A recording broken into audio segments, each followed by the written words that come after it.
Ito ang balita ngayon, trending at pinag-uusapan ngayon sa mundo ng social media. Ang di umano'y balitang mas credible pa kaysa marami sa atin sa kapulungan na ito. Ito ang manghang na banat ni Senator Rodante Marcoleta sa kanyang privilege speech sa plenary session ng Senado, kung saan binasag na nito ang katahimikan at matapang na nagsalita at walang pagdadalawang isip na pinangalanan sina Martin Romualdez ang ugat at mastermind di umano at nasa likod ng lahat ng script ng Senado, at tila matapang na sinuplak si Senator Ping Lacson kaugnay sa mga pahayag na pilit di umanong inilihis ang totoong usapin sa manumalyang flood control. Pinanindigan din ni Senator Rodante Marcoleta ang kredibilidad ng testigo na si retired Philippine Marine Orly Gutesa, ang testigong iniharap niya kamakailan lamang sa investigasyon ng Senado, kung saan sinabi niyang si Master Sergeant Orly Gutesa mas matapang pa kaysa mas marami dito sa ating kapulungan. Matapos questionin ni Senator Ping Lacson ang pagiging lehitimo ng kanyang testimonya at nag-utos pa umano ng buong background check kay Gutesa. Narito ang full video kung papaano tila dinurog ng harapan mismo ng Senado si Ping Lacson ni Senator Rodante Marcoleta at tila sinampal ng buong katotohanan, at di rin nakaligtas ang bayarang media na tila sunod-sunuran sa utos at script di umano ni Speaker Martin Romualdez. Narito't panoorin ang full video. Pero bago ang lahat, kung bago ka pa lamang sa aming channel, please huwag kalimutang mag-like, subscribe at i-click ang notification bell para mas maging updated ka pa lalo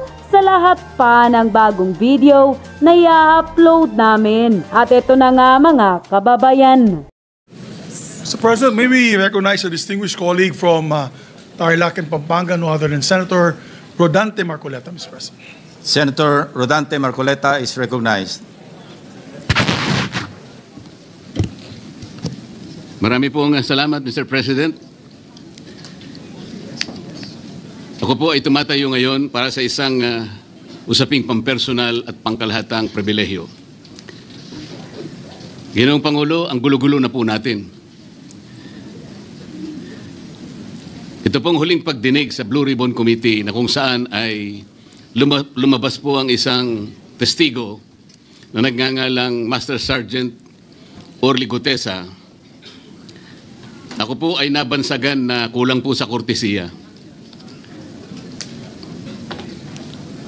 Para sa akin po ay hindi po tama na nagpapasaringan po tayo ng ganun. Iisa po ang ating layunin. Hindi po tayo magkakalaban sa layunin na matuntun po natin ang pinaka-problema kung bakit nasadlag po ang ating bansa sa ganitong kalagayan. Hindi ko naman po kasalanan ako po hanapin ni Sergeant Gutesa. Hindi ko po siya kilala eh. Hindi ko po kasalanan kung ako po ang hinanap niya at hindi iba. Nung pong makita ko po yung kanyang salaysay, ang sabi ko lamang po sa kanya ay, kung malakas ang loob mo talaga at naniniwala kang dapat mong gawin ito para sa iyong bansa, dalawa lang ang pwede mong gawin para sa akin. Ipanotaryo mo yan, at kung malakas ang loob mo, bukas ng umaga bago mag-alas 9, kailangan nandun ka na sa Senado. Alam po yung notaryo, para sa akin lang po yun eh. Gusto ko lamang siyang testingin kung talagang totoo nga ang kanyang mga gustong banggitin. Ang pinakamahalaga po ay haharap siya, tatayo, at susumpa sa kalagitnaan ng pagdinig. At doon ay pakikinggan natin. At doon isama-sama natin siyang i-interpolate, tatanungin. Nakita naman po ninyo kung paano niya sinasagot ang bawat tanong. Walang pag-aalinlangan. Siya lamang po ang natatangi na testigo na kumonekta sa pangalan ni Saldico at Martin Romualdez. Wala nang iba. Ngayon po siya ay naharap sa napakaraming pasaring din. Bakit po ako ay walang kortesiya? Hindi po ba ako ay humingi ng panahon sapagkat Hindi ko naman po alam kung talagang darating siya nung araw na yon, kaya hindi na po ako nagsabi. Gusto ko talagang paniwala ang darating siya. Dumating nga po siya, kaya ko siya inilabas. Pero kung pag-uusapan po ay kortesiya, balikan po natin ang mga nangyari. Nung ako po ay chairman pa ng Blue Ribbon Committee, nagkaroon po ng pagdinig. Unang pagdinig ay August 19, 2025. Isang araw bago po nagkaroon ng pagdinig ang Blue Ribbon Committee, ang ating pong kasama, si Senador Lacson, ay nagkaroon po ng posting. Sa Twitter po yata ito, hindi po ako sanay dito eh. Babasahin ko po, August 20, 2025. The Senate Blue Ribbon Committee hearing yesterday is akin to the cart going ahead of the horse. Had the cart waited one day, it would not have missed the details of the truth about the many substandard ghost projects and more that will be exposed in my privileged speech today. Yun po ba ay courtesy din? Sa akin pong palagay, hindi dapat po nagkaroon ng ganitong pagpapasaring. Alam ko po ba kung sino-sino ang tatayo para mag-deliver ng privilege speech? Matagal ko na pong sinabi noon kung kailan po ang pagdinig. Wala po akong itinago.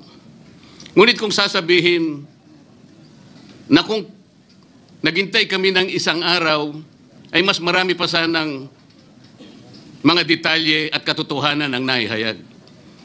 Hindi po ba sinabi ko sa inyo noon, mismong Pangulo ng Republika ng Pilipinas ang nagbigay sa akin ng USB na nandun po lahat ang mga proyektong pinaghihinala na ghost projects. Ayaw ko lamang pong ilabas ng isa-isa sapagkat sa aking pagkakaalam noon, Ginoong Pangulo, mali din po yung binigay na mga coordinate sapagkat ang pinagbasihan nila yung MYPS, hindi yung PCMA, na palagi ko pong binabanggit. Sa mga kapatid, kahit na po yung mga binanggit na projects ng ating kasama, salig po sa mga maling coordination eh. At saka konti lang, pinili lang. Nagkataon lang po maganda nga talagang pagkakapresent sapagkat kulang na lang po yung cinematography at saka screenplay. Kung meron pa lang sanang sound effects, baka nandun yun eh. Huwag po sanang ganun magpasaringan tayo. Iisa po ang layunin natin dito eh. Yung matukoy natin kung sino ang merong utak dito. Na ngayon po ay unti-unti na pong naihayag. Sino bang natatakot kay Martin Romualdez? Marami po siguro dito sa kapulungan ito. Pero hindi ako natatakot kay Martin Romualdez.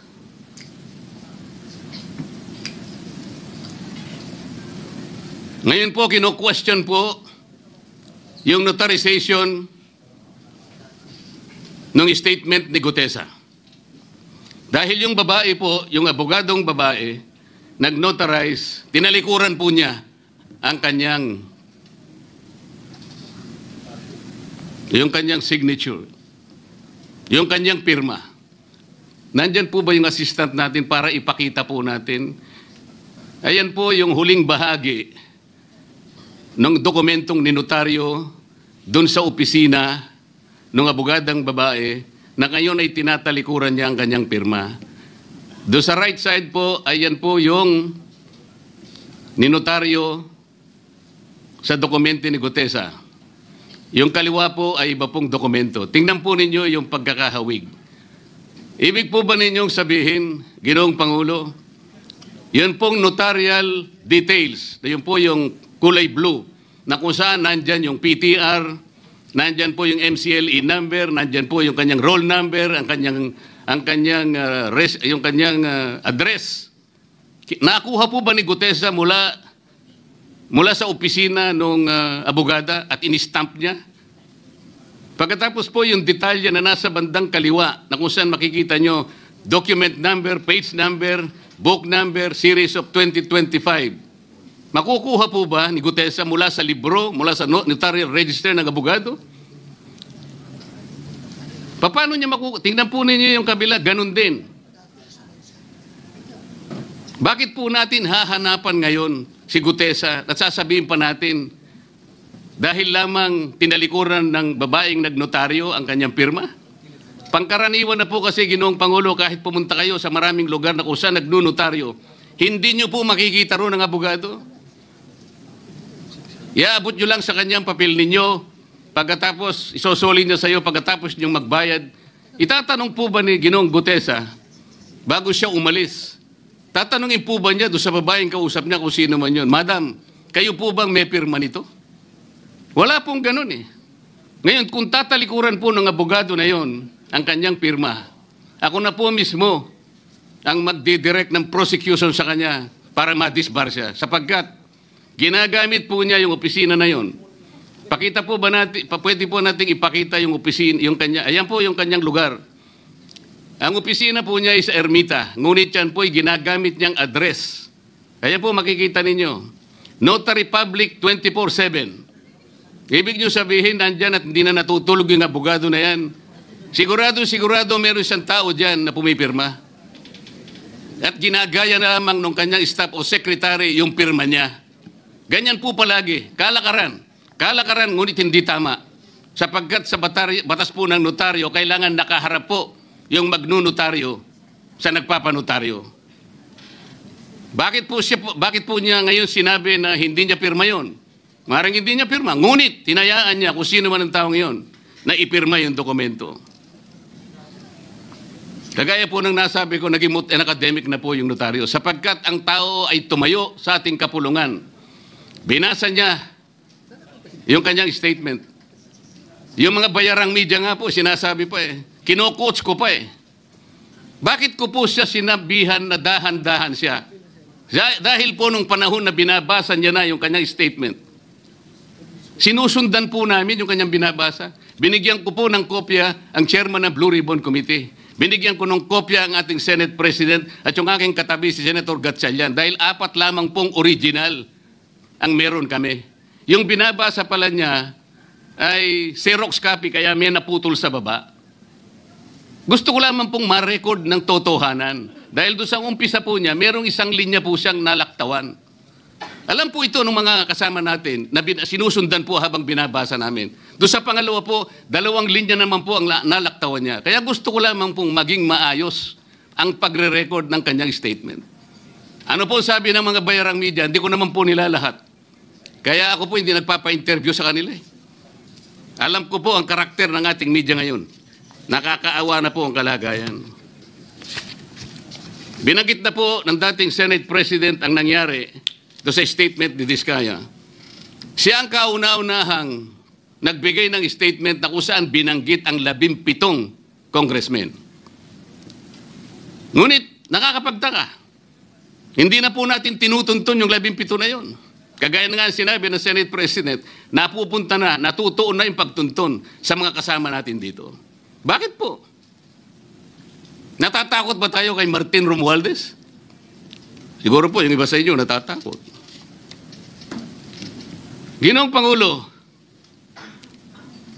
naghalo na po ang balat sa tinalupan. Bakit po? Ngayon ko lamang po nakita sa pagdinig ng Blue Ribbon Committee. Nandun po yung Justice Secretary.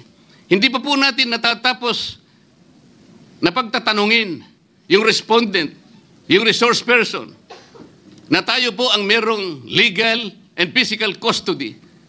Hindi ko maintindihan kung bakit dadalhin niya sa kanyang opisina at pagbalik niya, meron na siyang supplemental affidavit. Ano po ba itong nangyayari sa atin? Meron na ba tayong alituntunin? Meron na ba tayong agreement sa pagitan ng DOJ at ang pag-imbestigang ginagawa natin sa Blue Ribbon Committee? Hindi ko na po maintindihan kung ang Blue Ribbon Committee is the investigative arm of the Department of Justice. Ang sabi ko po nung nasa ikalimang pagdinig pa lang tayo, sapagkat nakikita ko na po ito, kaya po naghangad pa ako sa ating chairman no na sana'y paraanin niya ako, meron lang akong gustong isang guni muna at pag-usapan sana muna. Eh hindi naman po ako nabigyan ng pagkakataon, kaya nagkaroon pa po ng konting sagutan doon. Ito po yung gusto ko sanang ayusin muna, pag-usapan muna natin. Lalong-lalo na po, ang kaugnayan natin sa bagong tatag na ICI, Independent Commission on Infrastructure. Ano po bang ugnayan natin dito? Hindi po ba tayo mag-uusap muna? Hindi ba tayo gagawa ng regulasyon muna? Meron po tayong mga doktrinang isinasaalang-alang. Nasaan na po ang institutional boundaries? Nasaan na po ang separation of powers? Nasaan na po ang system of checks and balances? Di ba natin isasaalang-alang ito? Dadalawang tao lamang po ba ang mamamagitan sa pagitan ng mga institusyon na ito? At mawawala na po kami sa picture?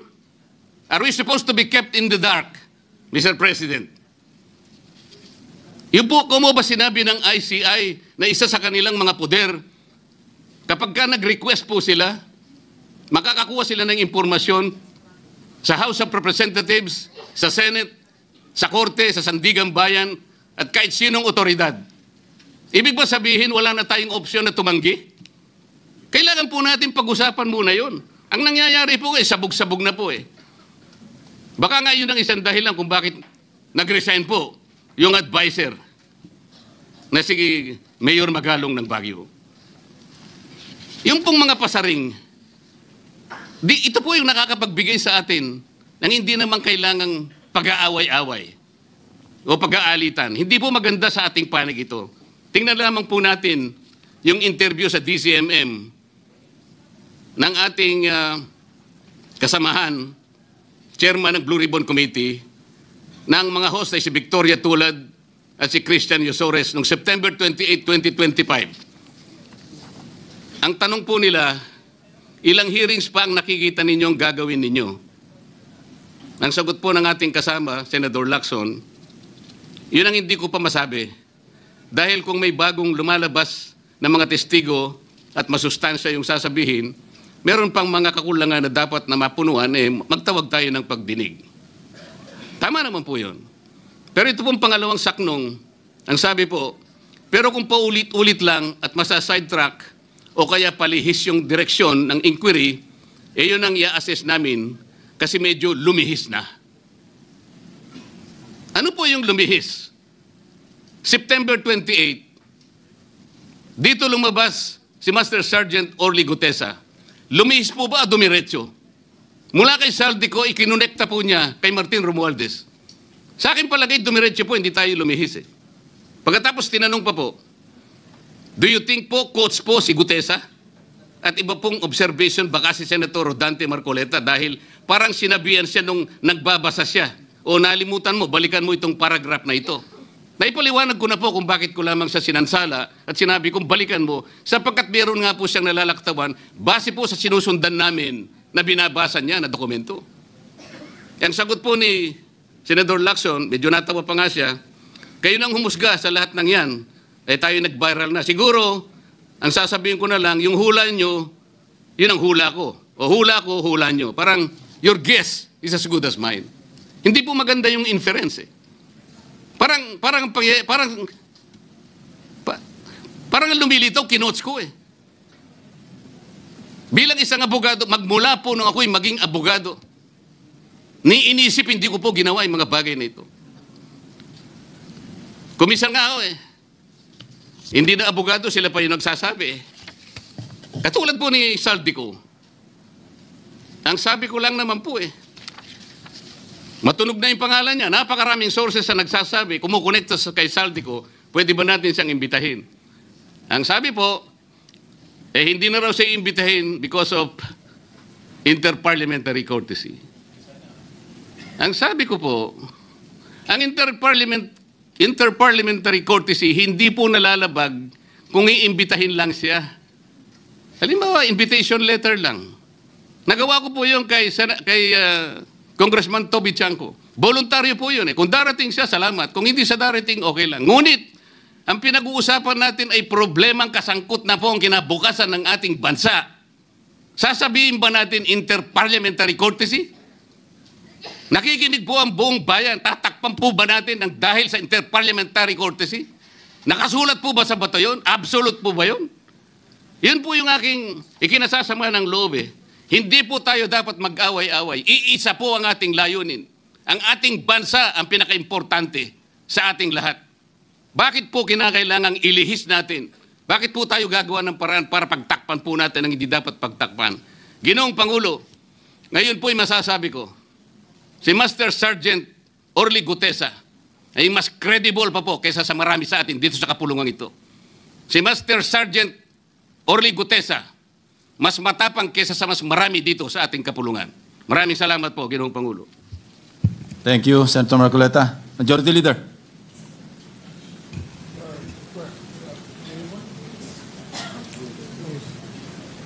Mr. President, I move that we refer the speech of the gentleman from Tarlac and Pampanga to the Blue Ribbon Committee. So move, Mr. President. So referred to the Blue Ribbon Committee. Majority Leader. Mr. President, I move that we transfer to the calendar of ordinary business to the calendar for special orders, Committee Report number 2 on proposed Senate Resolution number 139. This is the resolution concurring in the agreement on narcotics control and law enforcement. I so move, Mr. President. Is there any objection? Hearing none, the motion is approved. Mr. President, I move that we consider proposed Senate Resolution number 139 under Committee Report number 2. Is there any objection? Hearing none, the motion is approved. Consideration of proposed Senate Resolution number 139 is now in order. The Secretary is directed to read only the title of the resolution without prejudice to inserting into the record the whole text thereof. Resolution concurring in the ratification of the letter of agreement on narcotics control and law enforcement between the Government of the Republic of the Philippines and the Government of the United States of America. At yun na nga mga kababayan, ano na ang masasabi mo? Kung mayroon kayong hinaing at komento patungkol sa balitang ito, please comment down below. Pag-uusapan natin yan sa comment section. At kung nagustuhan nyo ang video, ay huwag kalimutang mag-like at i-share na din para mas marami pang makaalam at umabot ito sa marami sa ating mga kababayan. Maraming salamat po!